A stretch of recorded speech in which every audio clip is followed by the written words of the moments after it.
Bom dia a todos, eu me chamo Eduardo e gostaria de dizer que é um imenso prazer estar mais uma vez palestrando para a Associação dos Portadores de Epilepsia do Estado da Paraíba, o qual eu agradeço muito pelo convite ao meu amigo e irmão João Hércules e dizer a vocês que é um grande prazer estar aqui nessa manhã com todos vocês para falar de um tema muito importante.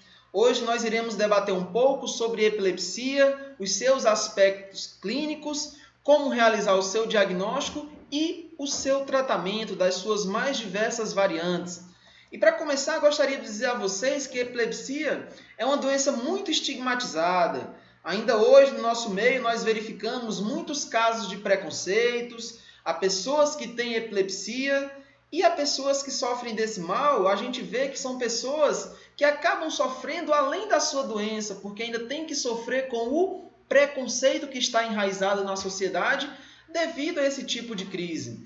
A epilepsia, pessoal, ela se caracteriza por ser o transtorno neurológico crônico mais comum do mundo, né? A gente verifica que aproximadamente 2% da população mundial apresente epilepsia. E se nós formos olhar para os países desenvolvidos, a gente vê que esses números tendem a ser ainda maiores. Por exemplo, nos países desenvolvidos, pessoas até os 20 anos de idade, verifica-se que aproximadamente 1% da população desses países nessa faixa etária, que corresponde até os 20 anos, desenvolve epilepsia.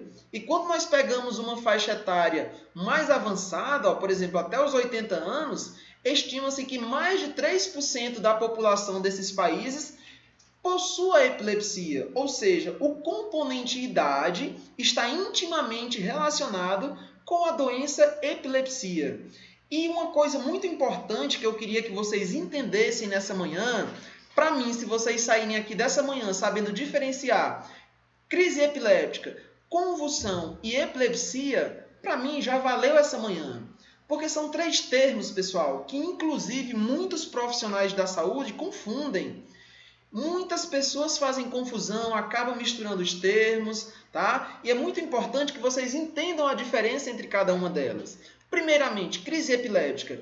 Crise epiléptica, pessoal, se caracteriza por ser uma alteração temporária e reversível, tá? E essas alterações elas vão ser devido a descargas elétricas anormais e excessivas, né? A partir do desbalanço eletroquímico entre os neurotransmissores excitatórios e inibitórios, né? E são crises que vão durar um curto período de tempo, geralmente entre segundos a minutos. Já quando nós falamos de convulsão, prestem bem atenção, convulsão é um tipo de crise epiléptica, né? E toda convulsão se caracteriza por ser obrigatoriamente do tipo tônico-clônico generalizado. Então, um pré-requisito básico para ser convulsão tem que ser um acontecimento do tipo tônico-clônico e generalizado. O que é tônico? Aumenta o tônus muscular. O que é clônico? É que tem movimentos repetitivos e generalizado porque pega o corpo inteiro da pessoa durante a crise, tá? Uma coisa importante que vocês têm que saber é que nem todo paciente que apresenta uma convulsão é portador da doença epilepsia. Não! Um exemplo muito clássico são as crianças que têm crise convulsiva febril. Tá? Elas estão tendo convulsão naquele momento não porque tem a doença epilepsia, e sim por uma causa orgânica, né, que elevou a sua temperatura corporal, alterou o seu termostato neuronal e fez com que essa pessoa tivesse um quadro de hipertermia, e essa hipertermia levou a um quadro convulsivo. Então, o que é que vocês têm que entender? Uma convulsão é um tipo de crise epiléptica. Já quando a gente fala, pessoal, em epilepsia, aí sim, epilepsia é uma doença caracterizada por várias crises epilépticas. Prestem atenção, por várias crises epilépticas e não por convulsões, porque convulsão é um tipo de crise epiléptica. Ou seja, na doença epilepsia você pode ou não ter convulsão, tá bom?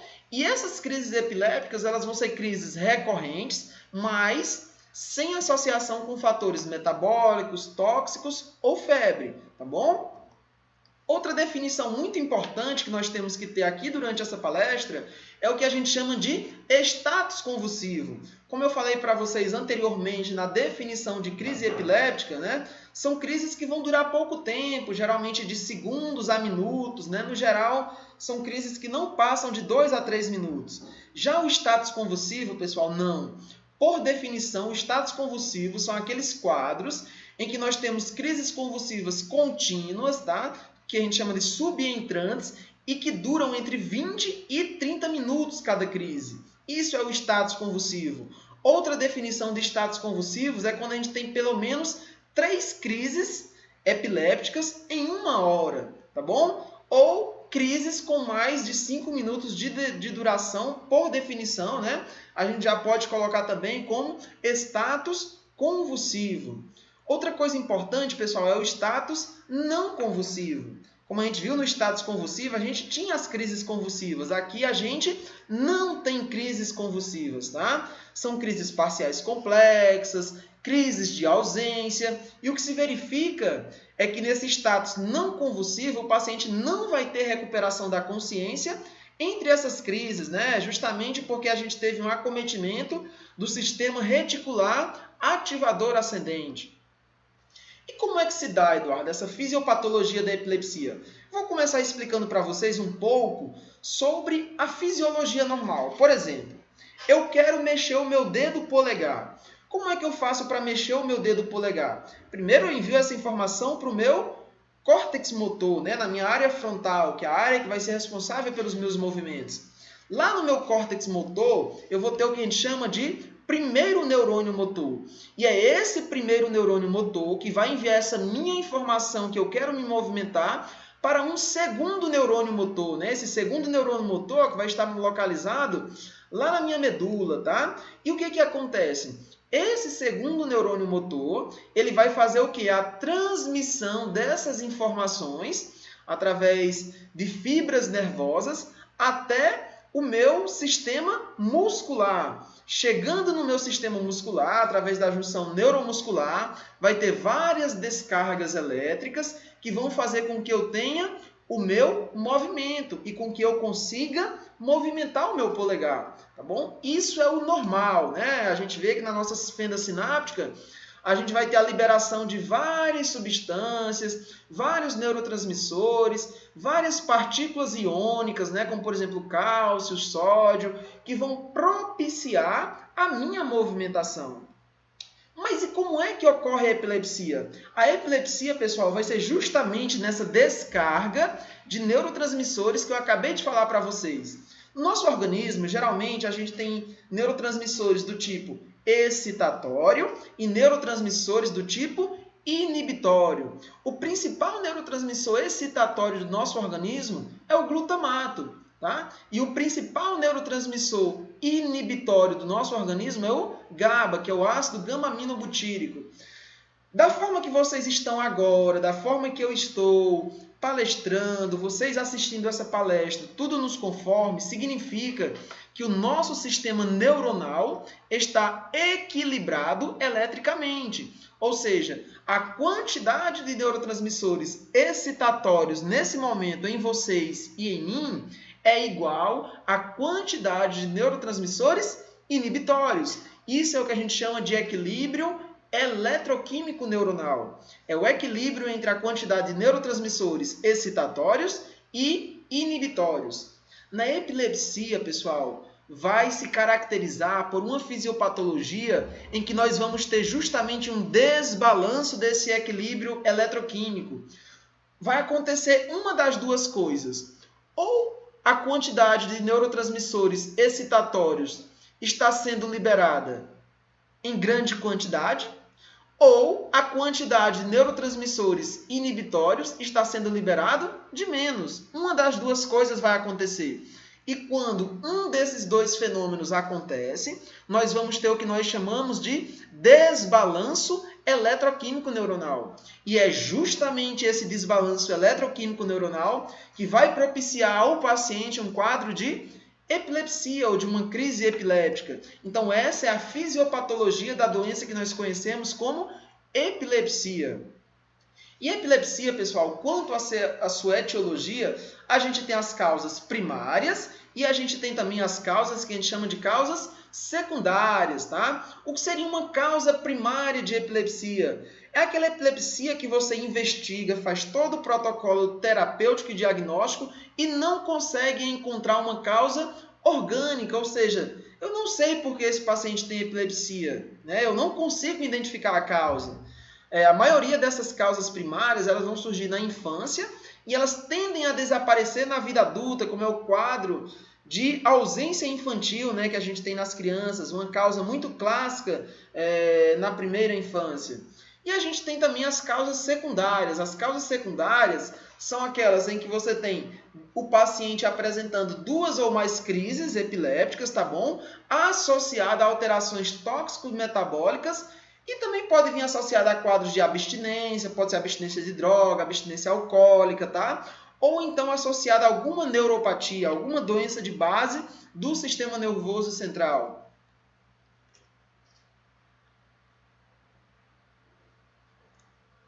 E essas etiologias, pessoal, a gente pode agrupá-las também de acordo com o período da vida. Por exemplo, no período neonatal, a gente pode ter algumas causas específicas, como doenças congênitas, tá? São aquelas doenças que a criança já nasce com ela, mas olha aqui, um fator muito importante, o trauma, né? Muitas vezes a mãe ou o pai deixa a criança em cima da cama, uma cama que não tem proteção lateral, aquela criança acaba rolando, acaba caindo no chão, e essa queda vai gerar para essa criança um traumatismo crânioencefálico, né? Pode gerar um TCE. E é a partir desse trauma que essa criança pode sim no futuro vir a desenvolver epilepsia, tá bom? Quadros em que a gente tem diminuição do suporte de oxigênio, né? Também estão implicadas nesse período. Desordens metabólicas, principalmente do tipo ácido-base, né? E crianças entre 3 meses e 5 anos de idade, a principal causa disparada são as crises convulsivas febris, né? É um tópico muito importante que deixa os pais muito preocupados. E crianças que têm crises convulsivas febris, dependendo das características do quadro dessa crise, também podem haver até epilepsia no futuro, né? Outra causa muito importante são as infecções, né? Principalmente a meningite. Pacientes que cursam com quadro de sepse também vão estar predispostos a possivelmente ter uma epilepsia no futuro, né?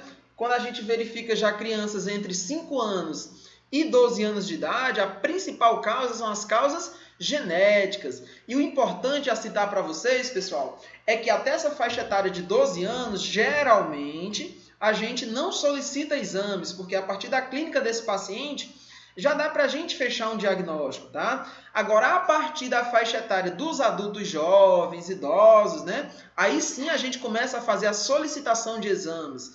E a gente verifica que as principais causas de epilepsia nos adultos jovens também entra, assim como lá no período neonatal que eu falei para vocês, os traumas, né? Só que aqui já vai ser o traumatismo crânioencefálico, mais por causas externas, né? Mais por acidentes, por violência. A neurocisticercose, né? Outra causa muito importante também. O abuso de drogas ilícitas, como eu já havia falado para vocês anteriormente. A abstinência alcoólica, a ocorrência de neoplasias, tá? Principalmente neoplasias do sistema nervoso central. Nos pacientes idosos, a principal causa é a doença cerebrovascular, né? Que a gente verifica que está responsável por 30% a 70% dos casos de epilepsia nessa faixa etária. Mas a gente também tem outras causas, né? Em 10 a 15% dos pacientes a causa vão ser tumores, né? Os tumores cerebrais. Pode ser doenças crônico-degenerativas também. Pode ser pacientes que sofreram algum trauma e estão apresentando hematoma subdural. E esse hematoma subdural também pode propiciar uma crise, tá bom? Então, tudo isso, pessoal, a etiologia vai depender justamente do que eu falei para vocês. Do insulto precipitante inicial. Esse insulto pode ser desconhecido, como eu falei para vocês no idoso, a principal causa são as causas vasculares, né? Pode ser também enfermidades congênitas, quando a criança já nasce com ela, né? Enfermidades infecciosas, como eu citei para vocês, o caso da meningite, da neurocisticercose. Causas tumorais hoje também está muito implicado, né? Traumatismo, que em qualquer faixa etária pode causar, né, um quadro de epilepsia, e as malformações arteriovenosas, né, que são deficiências anatômicas dos vasos sanguíneos do nosso sistema nervoso. Tudo isso pode ser um insulto precipitante inicial para que um paciente possa vir a desenvolver a epilepsia. E fora isso, pessoal, a gente tem também alguns fatores que podem desencadear uma crise, como por exemplo, privação do sono, né? Pessoas que não dormem quase nada, que têm um ritmo de trabalho muito grande, né? Isso também pode desencadear uma crise epilética. A gente tem também o uso abusivo de álcool, não só o uso abusivo, mas como também aqueles pacientes que têm crise de abstinência também podem desenvolver uma crise através disso, né? Pacientes que são muito estressados, o estresse também pode desenvolver uma crise epilética. Aqueles pacientes, né, que fazem uso inadequado do anticonvulsivante. Quem já é diagnosticado tem que fazer o uso da medicação de forma correta. Se não fizer, pode ter recidivas, sim, dessas crises, né? Alguns estímulos específicos. Atenção, papais que estão assistindo essa aula. Não deixem seus filhos por muito tempo vendo videogame, né? Vendo TV, com som de música muito alto no fone de ouvido, luzes, músicas, um som muito alto. Tudo isso pode provocar uma crise epilética, né? Então temos que ter muito cuidado em relação a isso. E esse insulto, pessoal, precipitante inicial, ele tanto pode ter sido um insulto neurológico, como eu já falei para vocês, os casos de traumatismos, causas infecciosas, e a gente pode também ter aquelas crises epiléticas prolongadas, né? Que vão estar ou não associadas à febre. Geralmente a gente vê que após um período variável, a gente diz em geral em anos, surgem crises recorrentes, né? E essas crises recorrentes, elas podem se tornar intratáveis pelos medicamentos disponíveis. É por isso que o paciente sempre tem que buscar atendimento, que buscar um diagnóstico e um tratamento da forma mais rápida que puder, né? Fazer um diagnóstico precoce, porque assim o seu prognóstico será muito melhor em relação a essa doença.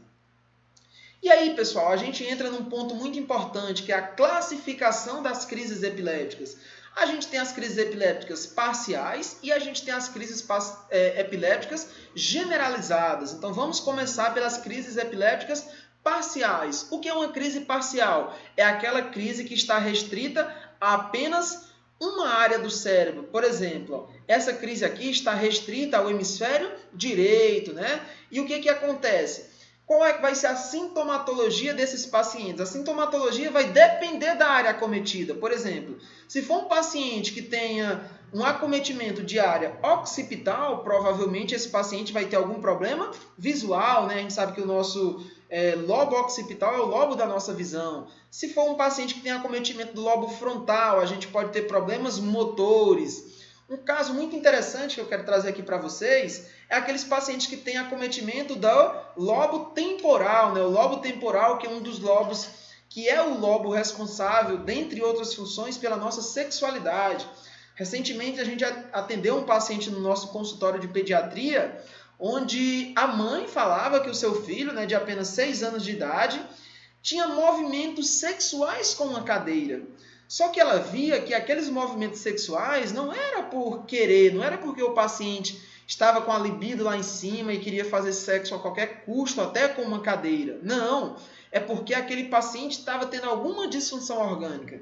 E o nosso preceptor, muito experiente, viu aquele quadro e já suspeitou de uma epilepsia do lobo temporal. E aí nós rodamos o eletroencefalograma daquele paciente, estava lá, né, os complexos ponta-onda lá no lobo temporal, apontando que aquele paciente tinha sim uma epilepsia do lobo temporal. E essa epilepsia do lobo temporal afetou justamente a sexualidade desse paciente. Então, nas crises parciais, a sintomatologia do nosso paciente vai depender justamente de quê? Vai depender da área cerebral que foi acometida. E essas crises parciais, elas ainda podem ser subclassificadas em alguns tipos. A gente pode ter as crises parciais simples, tá? Que são aquelas crises em que o paciente não tem amnésia temporária, ou seja, após a crise o paciente lembra do que aconteceu. E por que é que o paciente lembra do que aconteceu? Porque esse paciente não teve acometimento de um sistema muito importante do nosso corpo, que é o sistema reticular ativador ascendente. O sistema reticular ativador ascendente, pessoal, é aquele sistema que nos mantém alerta. Por exemplo, se eu disser para você agora, leia a primeira palavra desse slide, você vai conseguir ler aqui em cima o nome epilepsia. Por que você está conseguindo ler? Porque o seu sistema reticular ativador ascendente está ligado, você está on. Não é assim que a gente fala? Muito bem. Agora vamos supor que você esteja dormindo. Eu chego em você, abro o seu olho, você dormindo, tá? E digo assim, fulano, leia esse primeiro nome que está aqui em cima. Vocês acham que você irá conseguir ler esse nome epilepsia? Não vai conseguir ler.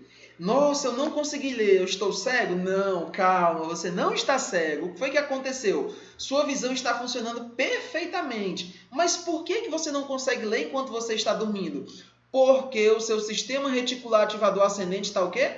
Desligado. Durante a nossa vigília, que é como nós estamos agora, quando nós vemos qualquer coisa para ler, o nosso nervo óptico vai levar essa informação até o nosso córtex occipital. Nosso córtex occipital vai conseguir fazer a leitura dessas palavras porque o nosso sistema reticular está ligado. Quando nós estamos dormindo, acontece justamente o contrário. A mensagem é enviada também para o nosso córtex occipital, mas quando chega lá, a gente não consegue fazer a leitura. Por quê? Porque o nosso sistema reticular ativador ascendente está desligado. É por isso que nós não conseguimos ler.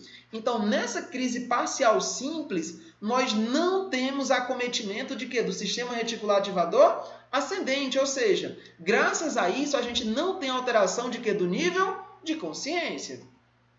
E a gente tem aquelas crises que a gente chama crise parcial complexas. Aqui sim, pessoal, aqui a gente tem acometimento do sistema reticular ativador ascendente, tá? E se eu tenho um acometimento desse sistema tão importante, eu não vou conseguir lembrar do que aconteceu durante a crise. Ou seja, na crise parcial complexa, o paciente vai ter sim amnésia temporária, tá? Ele vai ter alteração de consciência, vai ter automatismos faciais, o paciente pode ter movimentos repetitivos, tá bom? E a gente tem também aquelas crises gelásticas, né? São aquelas crises de risos inapropriados, principalmente naqueles pacientes, né, que têm amartomas hipotalâmicos. Não sei se vocês assistiram um filme que teve o ano passado, um filme muito bom, né? Chamado de Coringa, protagonizado pelo grande Joaquim Fênix, né? Em que ele tinha crises de risos inapropriadas, né? Eu não sei qual é o diagnóstico do Coringa lá, termos neuronais, mas essas crises de risos inapropriados estão muito relacionadas com esses amatomas hipotalâmicos, né? E geralmente os pacientes que têm amartomas hipotalâmicos podem desenvolver sim epilepsia, né? Do tipo crise parcial gelástica. Aqui só para mostrar para vocês novamente, né? Que esses tipos de insultos precipitantes vão gerar estímulos específicos no nosso corpo e, dependendo da área acometida, a gente vai ter sintomatologias diferentes, né? Sejam sintomatologias auditivas, visuais, né? Faciais, seja automatismos, somatosensoriais, formigamentos, né?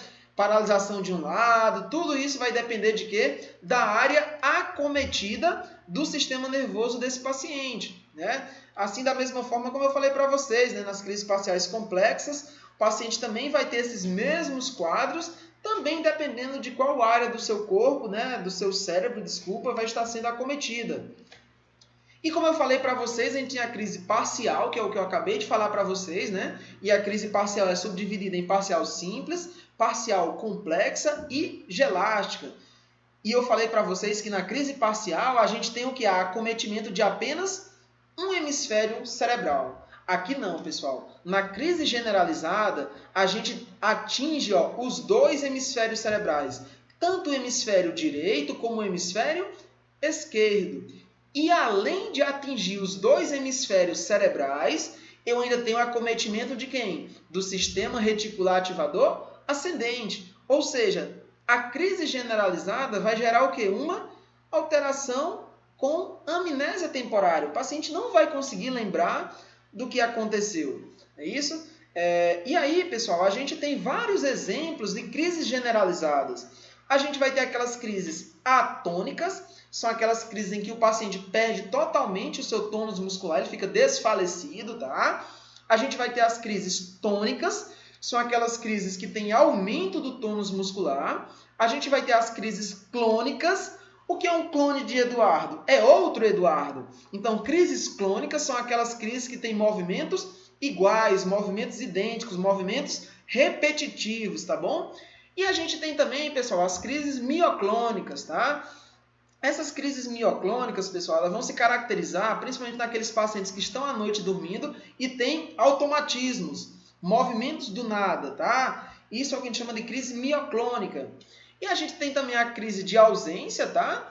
Ou pequeno mal. E a gente tem também a crise tônico-clônico generalizada, que é a convulsão, que é o que a gente chama de grande mal. Quando a gente faz essa classificação, a gente verifica que a crise de ausência e a crise tônico-clônica vai ter alteração de consciência, e a crise mioclônica, clônica, tônicas e atônicas podem ou não ter alteração da consciência, tá bom?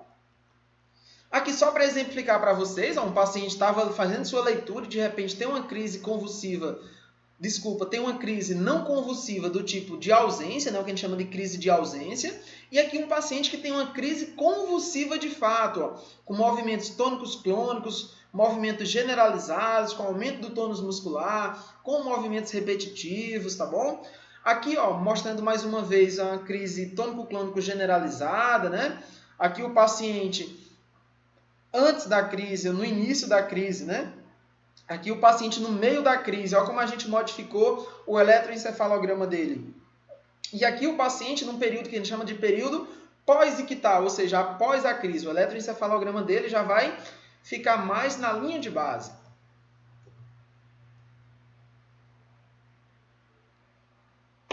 Aqui para mostrar para vocês as crises atônicas, que aqui eu falei para vocês que o paciente perde o tônus muscular, né? O paciente vai ficar desfalecido. O paciente estava aqui, pessoal, segurando sua mamadeira.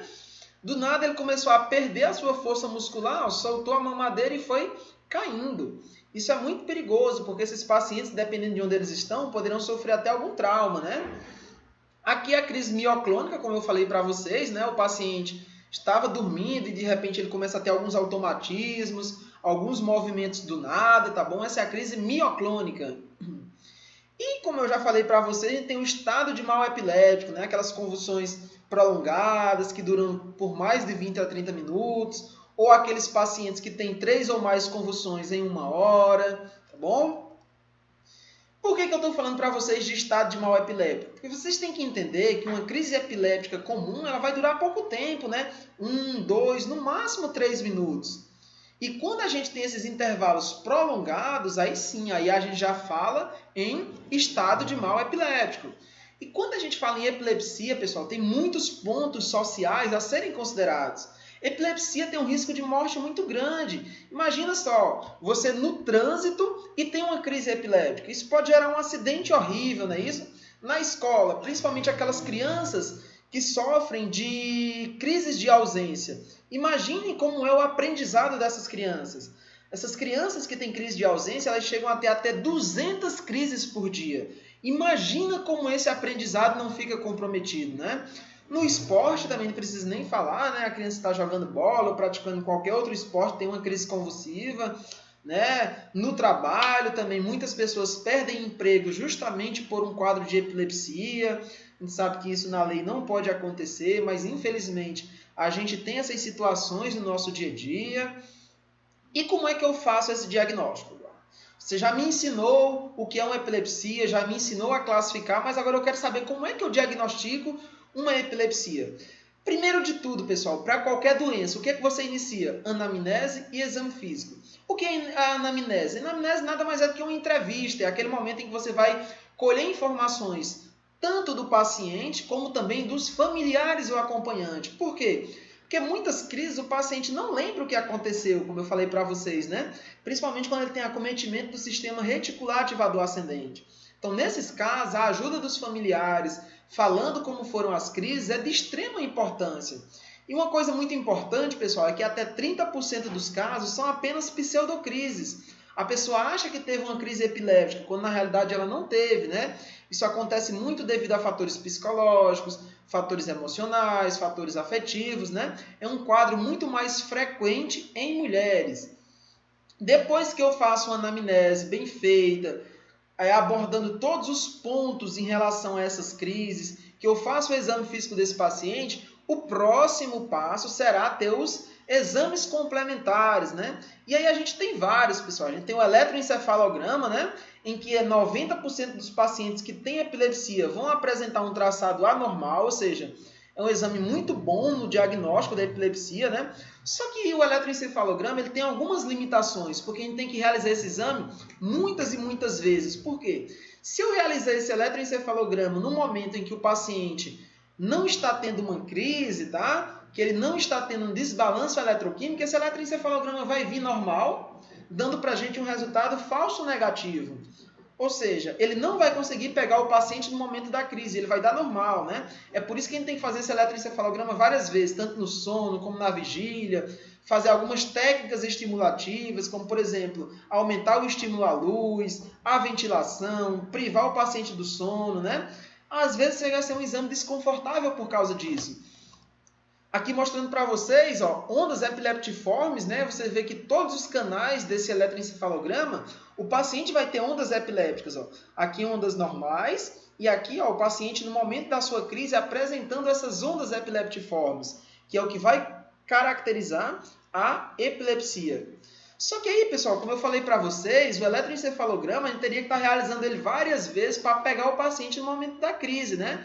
Só que hoje a gente tem algumas outras técnicas que nos permitem um diagnóstico sem precisar estar fazendo um eletroencefalograma várias vezes. Um exemplo é o vídeo, né? O vídeo eletroencefalograma. O vídeo eletroencefalograma é o paciente vai ser monitorizado 24 horas, né, com registro de imagem através do eletroencefalograma. E como ele vai estar sendo monitorado de forma contínua, a gente vai conseguir no final do período de 24 horas pegar o eletroencefalograma desse paciente e ver os momentos que ele esteve em crise e ver os momentos que ele esteve normal. E a partir desse traçado elétrico anormal, dos momentos que ele não estava, que ele estava em crise, nós vamos conseguir fechar esse diagnóstico, tá bom? A gente tem também alguns outros exames que vão nos ajudar, né, nesse diagnóstico. A tomografia computadorizada de crânio, né, vai diagnosticar em mais de 30% das vezes lesões associadas, né, a esse paciente, seja uma tumoração, seja um hematoma, seja qualquer coisa do tipo, né? Malformações arteriovenosas, calcificações. Tomografia é muito boa para ver esses achados. A ressonância magnética é melhor ainda, né? Ela vai conseguir pegar lesões muito mais sutis do que a tomografia. No entanto, a ressonância magnética tem algumas limitações. Por exemplo, primeiramente é o custo, né? É um exame muito mais caro do que a tomografia. Outra coisa, é um exame bem demorado, é um exame que você faz em um ambiente claustrofóbico, fechado, você não pode estar se mexendo, ou seja, é um exame que tem uma dificuldade bem maior para ser feito, mas tem uma acurácia bem melhor do que a tomografia, para visualizar as lesões que o paciente possa ter no seu parênquima cerebral. Beleza, Eduardo, aprendi como é que diagnostica. E como é que eu faço o tratamento? Muito bem, pessoal, vou falar um pouco agora para vocês sobre o tratamento das mais diversas tipologias de epilepsia. Então, pessoal, para iniciar falando um pouco do tratamento, né, a gente verifica que a gente tem primeiro alguns objetivos. Qual o primeiro objetivo do tratamento? Primeiro de tudo, o meu principal objetivo é controlar essas manifestações clínicas. Claro, meu paciente não quer estar tendo crise epiléptica, então a primeira coisa que eu vou fazer é controlar essas crises, né? Evitar efeitos colaterais, restabelecer a qualidade de vida desse paciente e, como eu falei para vocês, a não recorrência dessas crises convulsivas, não é isso? Outro pilar importante do tratamento é a adesão do paciente à terapêutica.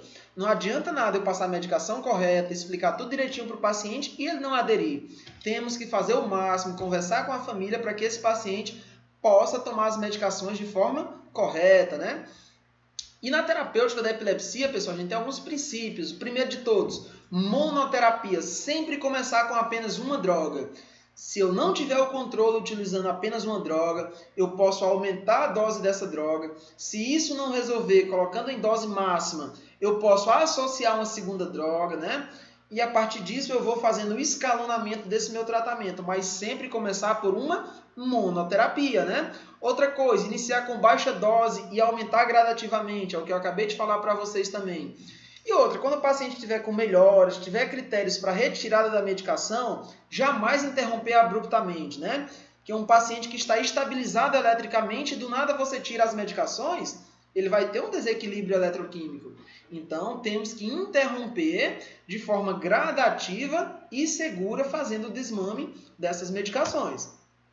Ah, Eduardo, e qual é o mecanismo de ação dessas drogas? Vocês lembram lá atrás que eu falei para vocês que o mecanismo da epilepsia ou é um estado excitatório demais ou um estado inibitório de menos? Então, é justamente isso que as medicações vão fazer. Elas vão fazer um aumento da atividade sináptica inibitória, se esse paciente estiver inibido demais, ou então a diminuição da atividade sináptica excitatória, se esse paciente estiver excitado eletricamente, não é isso? E a partir disso, a partir desse equilíbrio que a medicação vai fazer, a gente vai conseguir ter um controle, né, dessa excitabilidade da membrana neuronal e da permeabilidade iônica, favorecendo o equilíbrio eletroquímico e restabelecendo a homeostase elétrica desses pacientes.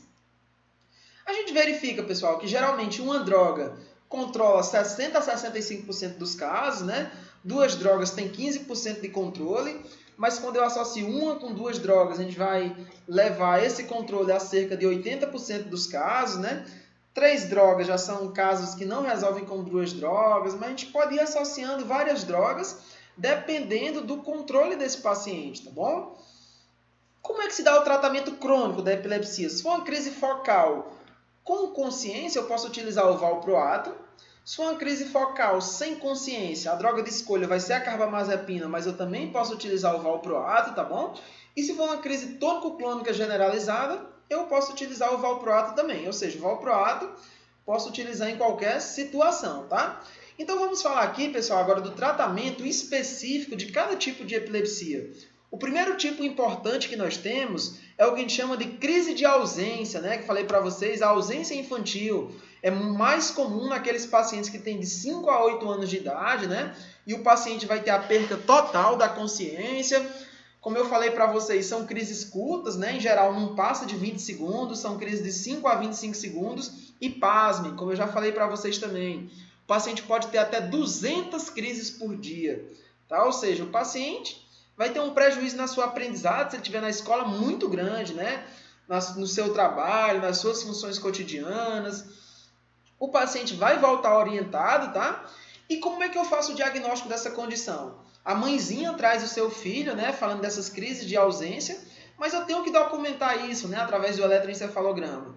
Então, como é que eu faço para precipitar uma crise nesse paciente? Eu pego um saco de papel, peço para esse paciente colocar na sua boca e soprar.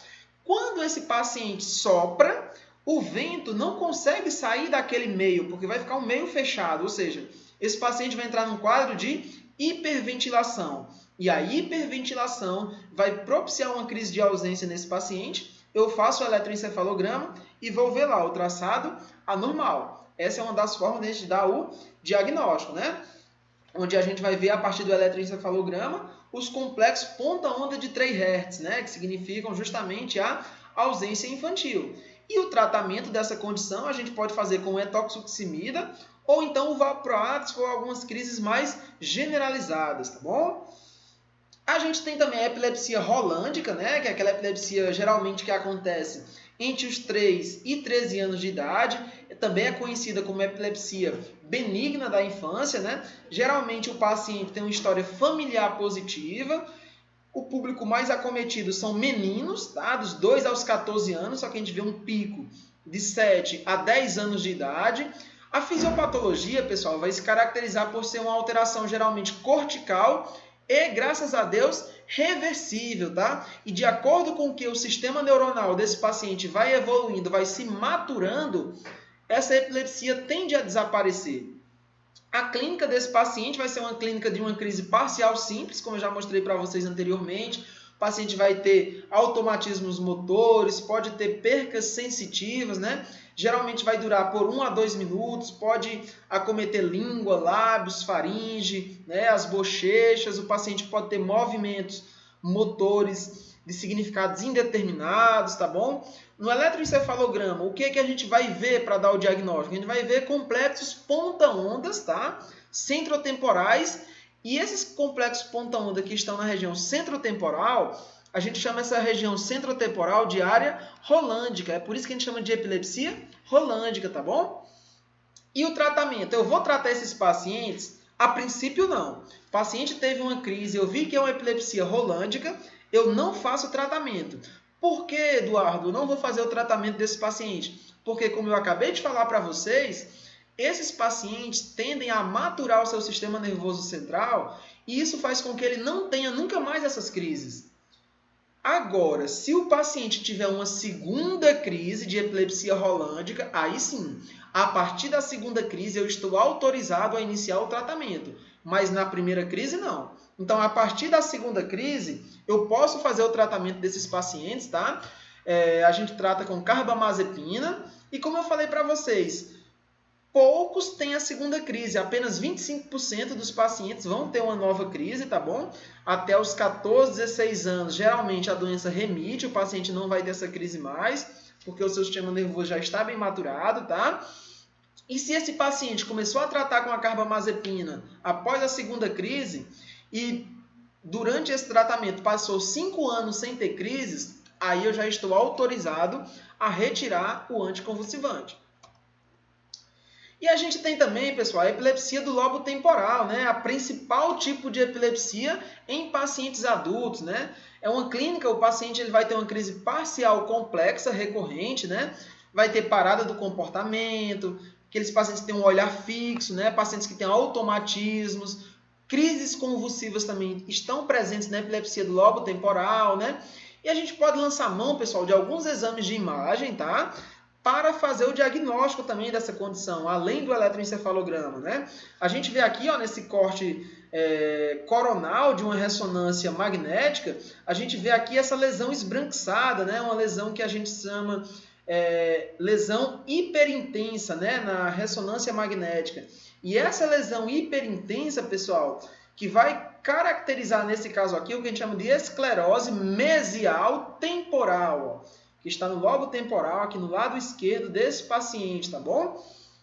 E essa esclerose, pessoal, nesse caso aqui pode levar a distúrbios de memória, crises febris, né? Pode gerar a crises epilépticas, isso pode fazer com que o paciente desenvolva a clínica de epilepsia do lobo temporal. Mas no eletroencefalograma a gente vai ter as atividades epileptiformes, né? Nas regiões médio-basais no eletroencefalograma.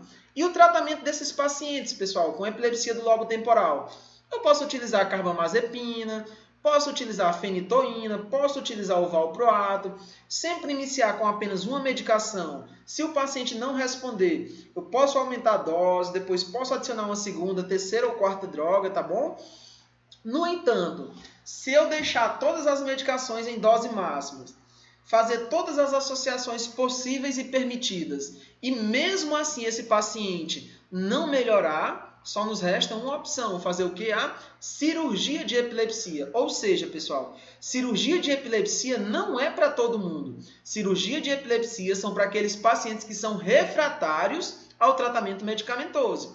E a cirurgia que a gente faz, pessoal, é justamente a lobectomia. A gente vai retirar o lobo desse paciente que está acometido pela epilepsia. Nesse caso aqui, a gente retirou no hemisfério esquerdo, uma parte do lobo do hemisfério esquerdo, tá? A gente fez uma lobectomia. Aqui o paciente antes, com a lesão, vocês estão vendo aqui, essa lesão aqui mais esbranquiçada, tá bom? E a gente fez a retirada total dessa lesão através da lobectomia.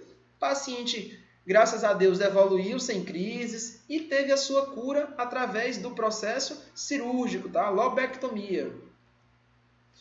Outra coisa muito importante, pessoal, que a gente tem que aprender é sobre duas síndromes dentro da epilepsia, que é a síndrome de West e a síndrome de Lennox-Gastaut. Todas duas vão ter um ECG típico, tá? Um eletroencefalograma típico e retardo mental. Só que na crise de West, associado a esses dois achados, nós vamos ter o espasmo infantil. E na síndrome de Lennox-Gastaut, além desses dois achados comuns entre as duas síndromes, o paciente pode apresentar qualquer tipo de crise. Ou seja, a síndrome de Lennox-Gastaut é menos específica. Já a síndrome de West, associada ao retardo mental e ao eletroencefalograma típico, o paciente vai ter o que a gente chama de espasmo infantil. E na síndrome de West, pessoal, o paciente vai ter uma hiposarritmia, tá? Geralmente bilateral e caótica no eletroencefalograma. Essa hiposarritmia vai ser caracterizada por ondas lentas, tá? Ondas de alta voltagem, ondas multifocais. E o tratamento desses pacientes, a gente pode fazer tanto com a CTH como também com a vigabatrina. E agora, pessoal, um dos temas mais importantes dessa aula de hoje, né? A crise convulsiva febril. Importante porque os pais ficam muito desesperados quando vê o seu filho tendo uma crise convulsiva. Também quem não ficaria, né? Você vendo aquele seu bebê tendo uma crise convulsiva e com uma temperatura muito elevada. Por isso é um tema muito importante aqui nesse nosso debate, né? Como é a crise clássica, Eduardo? O que um paciente com crise convulsiva febril tem? Primeiro, a faixa etária. Geralmente são crianças entre 6 meses a 5 anos de idade, né? São pacientes que têm uma febre muito alta, ou então aquela febre que estava uma febre baixa e do nada aumenta rapidamente, tá? Tem uma duração menor que 10 minutos, essa crise convulsiva. É uma crise do tipo generalizada tônico-clônica, ou seja, é uma crise convulsiva verdadeira, ou então apenas uma crise clônica, que o paciente com os movimentos repetitivos. E no período pós-ictal, período pós-crise, o paciente vai ter uma redução da consciência, vai ter uma letargia, né? E a principal causa, pessoal, a gente tem que ver, porque assim, a crise convulsiva febril, a gente tem que ter muito cuidado, a gente não pode apenas tratar a crise convulsiva. Não, vou dar um diazepam para meu paciente e mandar para casa. Tem que ter cuidado, né? Tem que acompanhar, tem que definir a causa. Por quê? A gente tem alguns diagnósticos diferenciais importantes com crise convulsiva febril, que é justamente a meningite e a sepse, tá? Então não podemos deixar esses pacientes saírem do nosso pronto-socorro sem fazermos uma investigação detalhada do quadro desses pacientes. E aí os pais sempre perguntam para a gente no consultório, no pronto-socorro, doutor, o meu filho vai ter epilepsia porque ele teve essa crise convulsiva hoje? A resposta é depende. Tem alguns sinais de alarme que vão dizer se o paciente tem um risco a mais de ter epilepsia ou não. Por exemplo, se é um paciente que tem anormalidade no desenvolvimento neurológico, é um paciente que tem um maior risco de desenvolver, paciente que tem crise focal complexa, paciente que tem na família casos de epilepsia, né? Febre que durou menos de 1 hora até o quadro convulsivo, tá bom? Convulsões febris recorrentes, pacientes que sempre estão tendo essas crises, também é um fator de risco para ter epilepsia. Quadros atípicos. Nossa, doutor, e o que é um quadro atípico? O quadro atípico é o seguinte, são aquelas crises que duram mais do que 15 minutos. Agora há pouco eu falei para vocês que a crise típica, clássica, ela dura, no geral, menos de 10 minutos, né? Crise do tipo focal, crises que ocorrem repetidamente, aqueles pacientes que permanecem com déficit neurológico focal, né, no período pós-crise, no período pós-ictal, tá bom? E aí, pessoal, o diagnóstico de epilepsia pode estar surgindo através de todos esses fatores que você vai estar conversando com essa família. E uma coisa importante, nesses pacientes que têm crise convulsiva febril, não adianta você fazer eletroencefalograma nele, porque se você fizer o eletroencefalograma, vai estar alterado. E aí você vai dar um diagnóstico de epilepsia para esse paciente sem ele ter epilepsia às vezes. Então o que acontece? O que a Sociedade Brasileira de Pediatria indica? Eu aguardo 2 semanas para fazer um eletroencefalograma desse paciente. Ou seja, ó, você teve a crise convulsiva hoje, leve seu filho para casa que está com a crise, ele já melhorou, já está bem, daqui a 2 semanas você volta e a gente faz o eletroencefalograma dele. Se ele ainda continuar com esses complexos epileptiformes, aí sim, a gente pode sim fechar um diagnóstico de epilepsia nesse paciente, tá bom? Por quê? Porque justamente a crise febril pode deixar o eletroencefalograma alterado, né? E no geral esse eletroencefalograma vai ficar alterado por até 2 semanas. É por isso que a gente pede esse tempo de 2 semanas para fazer o eletroencefalograma. E quais são os exames, pessoal, que eu posso estar lançando mão para fazer um diagnóstico diferencial, né? Por exemplo, punção lombar, eu posso estar pensando num quadro de meningite para esse paciente. A criança não vai ter as manifestações, né, os sinais de Kern, de Brudinski positivo, assim como a gente tem no adulto, né? Realmente a criança está chorosa, a criança está letárgica, e só teria como a gente confirmar fazendo uma punção, né? Então, quando é que eu faço uma punção lombar nesse meu paciente? Primeiro, sempre que tiver na dúvida, pessoal. Sempre que você tiver na dúvida, é melhor pecar pelo excesso do que pela falta, né? Sempre fazer punção lombar se a criança tiver menos que 12 meses. Se o líquor dessa paciente estiver normal, eu fecho o diagnóstico de apenas uma crise convulsiva febril, né? Se tiver alterado, aí eu vou ver qual a alteração e vou fechar o meu diagnóstico, né? Se for uma criança de 12 a 18 meses, considerar cada caso, né? Ver se o paciente tem sinais de irritação meningea, para mim pensar na meningite. Se for uma criança maior que 18 meses, né? Somente se o quadro sugerir a meningite é que eu vou pedir a punção lombar. Tem alguns outros exames que a gente pode estar fazendo nesse paciente. Se você tiver alguma suspeita específica, né? Você pode pedir uma tomografia de crânio, computadorizada, uma ressonância nuclear magnética, pode solicitar a dosagem de íons, né? O ionograma, sódio, potássio, cálcio, magnésio, cloreto. E qual é a conduta? Beleza, meu paciente chegou com a crise convulsiva. O que eu faço? Primeiro de tudo, acalmar os pais. Os pais é um dos principais pontos na pediatria que nós temos que lidar, né? A primeira coisa é acalmar os pais 100%, falar que é uma condição benigna, que está acontecendo naquele momento, mas que vai finalizar, né? Então, primeira coisa, tratar a causa da febre. Esse paciente está tendo uma crise convulsiva, por quê? Porque ele está febril. Certo, mas por que esse paciente está febril? É uma infecção? É alguma outra coisa? Temos que pesquisar. Vamos supor, se o paciente está com otite média aguda, é uma causa muito comum de febre, né, na infância. Então, vamos dar antibiótico para otite média aguda. Pega uma penicilina e trata esse paciente, né? No geral, a gente trata com amoxicilina. Se forem crises que durem mais do que 5 minutos, eu posso fazer diazepam retal para esses pacientes, né? Quem indica isso é o Nelson de pediatria. Ah, mas tem muitos pais que são muito nervosos. Doutor, eu queria que o senhor passasse um remédio para o meu filho não ter mais esse problema. O que a gente faz? Não. Faça o seguinte. Eu vou passar para o seu filho diazepam, né, na dose de 0,33 mg por quilo. E sempre que você vê que o seu filho está com febre, não é para dar isso todo dia. É só quando seu filho estiver com febre. Quando seu filho estiver com febre, você administra nele de 8 em 8 horas. Essa é a profilaxia que a gente pode passar para os pais administrarem nas crianças, né? Isso é o que está identificado no Nelson de pediatria. Mas qual é a nossa conduta falando de forma generalizada? Primeiro, o paciente chegou convulsionando, fazemos diazepam, depois vamos avaliar e tratar a causa da febre. Segundo, o paciente chegou, não está mais convulsionando, então não precisa fazer diazepam mais. A gente já vai avaliar a causa e tratar essa febre, tratar a sua causa específica, tá bom? Então, pessoal, isso foi o que eu falei para vocês, né?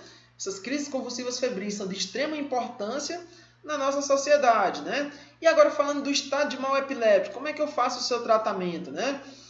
O diazepam, né, pessoal? O diazepam pode interromper o status rapidamente, mas ele não deve ser usado de forma isolada, né? Por quê? Porque o diazepam ele vai ter uma ação rápida, né? E, portanto, a gente vai ter que ter uma droga que tenha uma ação mais longa, né? Que faça com que eu tenha a pouca recorrência desses quadros, ou seja, não adianta eu estar tratando meu paciente apenas com diazepam, tá bom? Tratar crises repetidas com doses repetidas sem abordar a causa e sem administração de drogas de longa duração não vai ser eficiente para esses pacientes. Isso é um grande erro na nossa prática médica, tá bom? E como é que eu trato um paciente com mal epiléptico? Beleza, o paciente eu já diagnostiquei, vi que ele está uns 20 minutos tendo crise convulsiva.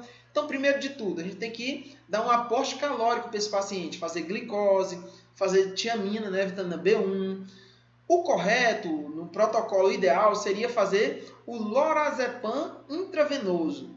Porém, aqui no Brasil, nós não temos lorazepam intravenoso. Então, o que é que nós fazemos aqui no Brasil? A gente faz o diazepam, né? Diazepam, 10 mg intravenosa em 2 minutos. Se o paciente não melhorar, a gente pode fazer a fenitoína, né? Em bolos. A gente pode fazer a fenitoína em bolos. Se o paciente não melhorar, a gente pode fazer essa fenitoína de forma contínua. Se mesmo assim o paciente não melhorar, a gente pode lançar mão do fenobarbital. Aí, irmão, se o paciente não melhorar com tudo isso, até com fenobarbital, a única solução que nós vamos ter vai ser fazer uma intubação desse paciente, fazer um aporte ventilatório para ele, porque a gente vai sedá-lo e aí não vai ter como ele continuar com esse estado de mal epiléptico, né? Então a gente vai intubar, dar um aporte ventilatório para esse paciente, né? Nesse estado de mal refratário, a gente faz anestesia, faz bloqueio neuromuscular, né? E a gente pode anestesiar esse paciente com midazolam, com propofol, ou então com pentobarbital. Esse é o nosso algoritmo de tratamento do paciente com mal epiléptico. Se as medicações iniciais não funcionarem, vou ter que partir para uma via aérea definitiva.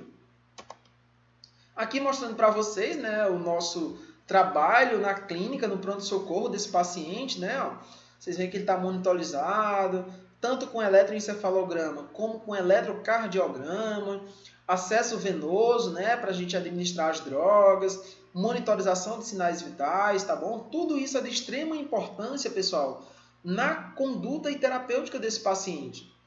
E aí, quando é que eu vou suspender a medicação, né? O paciente está recebendo medicação, quando é que eu suspendo? Primeiro, quando o paciente tem 2 anos ou mais de tratamento, né?